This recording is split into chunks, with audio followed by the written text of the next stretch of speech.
نەورۆز لێرە دەزانین لە دیاسپۆرا کوردی دیاسپۆرا بە تایبەتی زۆر باەخی پێدەن سەرڕاوی لە کوردستان بینیمان جەژنی گەورەکران بەڵام لێرەش هەماسێکی سیر هەیە لەم ڕۆژانەدا بۆی لە زۆرترین شوێن جەژن بکارترن و هەندێک بەرپرسیش هی ئەوروپایی دێن وەکو جەژنی کورد بەشداری لەو بڵێن جەژن گێرانانە دەکەن سبەی سەرۆکی پەرلەمانی ئەم هەرێمی نۆرتراین ڤێستفالن لە شاری دویسبۆرگ بەشدار دەبێت لە جەژنێکی تایبەت بە نەورۆز بەڵام هەندێک کورد هەن کە لە جیاتی نەورۆز یان لە تەنیشت نەورۆز دەیانوێت بایەخ بە و شتانە بدەن کە لێرە بۆ کوردی دانیشتووی دەرەوە کوردی دیاسپۆرا زۆر گرنگن یەکێک لەو مەسەلانە مەسەلەی ڕەگەزپەرستیە مەسەلەی جیاکاریە بەرامبەر ئەو کەسانەی کە لە دەرەوە دێن لێرە دەژین و لێرە جیاکاریان بەرامبەر دەکرێت ئەم هەفتەیە لێرە لە شاری دووسڵدۆرف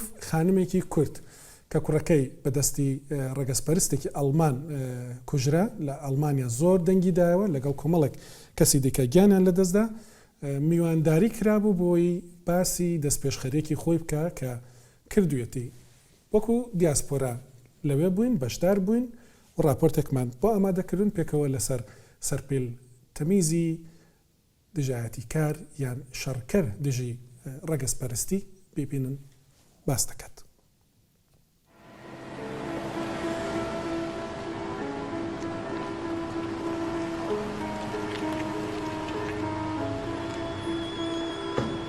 ڕۆژێکی باراناوی ساڵی 2021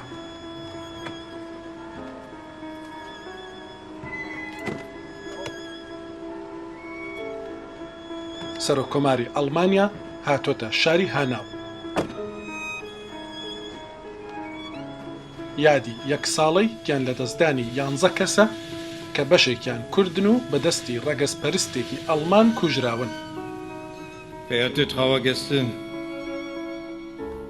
der 19. Februar 2020 سەرۆکۆمار لێرەیە بۆ ئەوەی دووپاتی بکاتەوە هەموو ئەڵمانیا دژی ڕەگەزپەرستیە. Nach den brutalen Morden in Hanau sind wir heute wieder hier beisammen, um der furchtbaren Ereignisse zu gedenken. بەڵام داتاکان شتێکی دیکە دەڵێن. میدیای دەوڵەتی پیشانی دەدات 90% ئەڵمانیەکان قبوڵیانە کە ڕەگەزپەرستی لە ئەڵمانیا هەیە. 65% دەڵێن دامەزراوەکانی دەوڵەت ڕەگەزپەرستیان تێدایە.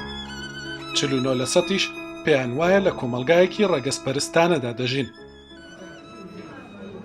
3 ساڵ بەسەر ڕووداوەکەی شاری هاناودا تێپەڕیوە. دایکی یەکێک لە قوربانیە کوردەکان ناوی سەرپیل تەمیزە. 3 ساڵە هەڵمەتێکی بۆ بەرەنگار بوونەوەی ڕەگەزپەرستی دەست پێ کردووە. ئەم هەفتەیە سەرپیل لە دووسەڵدۆرف بوو. میوانی دامەزراوەی مۆزاییک بوو لە هەفتەی بەرەنگار بوونەوەی ڕەگەزپەرستیدا باسی کارەکانی کرد. ڕوونی کردەوە کە هێشتاش یەکێک لە گەورەترین کێشەکانی ئەڵمانیا ڕەگەزپەرستیە. ئەسلی سەڤێندەم بەرپرسی دۆسەی خۆگونجاندن لە حکوومەتی هەرێمی نۆردراین ڤێستفالن ئامادەیە. ئەو باز دەکات حکوومەتەکەی چی دەکات بۆ بەرەنگار بوونەوەی ڕەگەزپەرستی. حکوومەتی ئێمە بەرەنگاربوونەوەی جیاکاری و گرتنەبەری ڕێوشوێنی ڕێگریکردن لە هەر جۆرێکی جیاکاری کردووەتە یەکێک لە سیاسەتە کۆمەڵایەتیەکانی. ڕێوشوێنەکان فرەچەشنن. یەکێک لەوانە ئەوەیە کە بۆ نمونە لە هەرێمی نۆردراین ڤێستفالن 42 بنکەی خزمەتگوزاریمان هەن. لەو بنکانە ڕاوێژ دەدرێتە ئەوانەی تووشی جیاکاری دەبن واتە ئەوان دەتوانن لەوێ باسی بکەن کە چیان بەسەر هاتووە.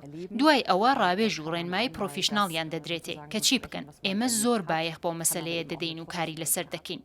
ئەم ڕۆژانە لە پەرلەمانی ئەم هەرێمە جەژنی نەورۆز وەک جەژنێکی کوردی پیرۆزکرا.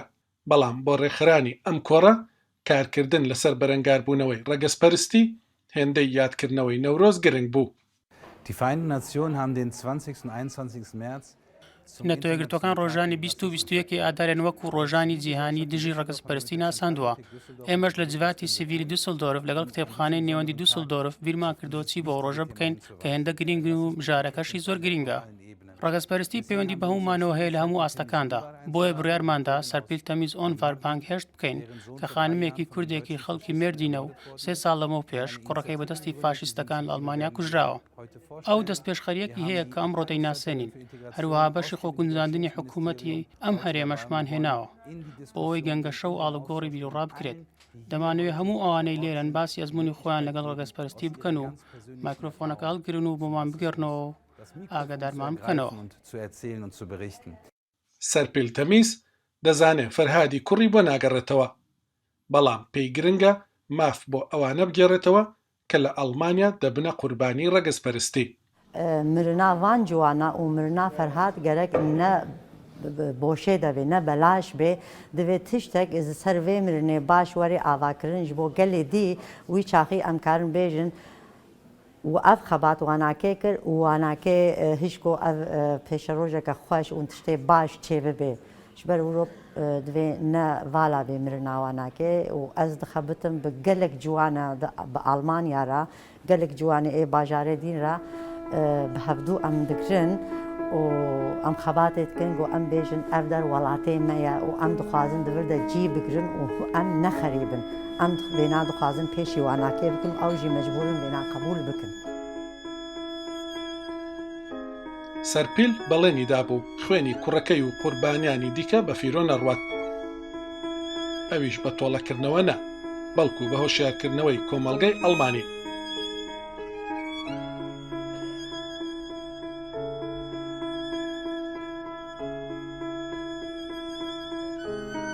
ئێستا یادی قوربانیەکان دەکرێتەوە، بەڵام هۆشیارکردنەوە ڕێگەیەکی دوورە و کاری زۆری ماوە.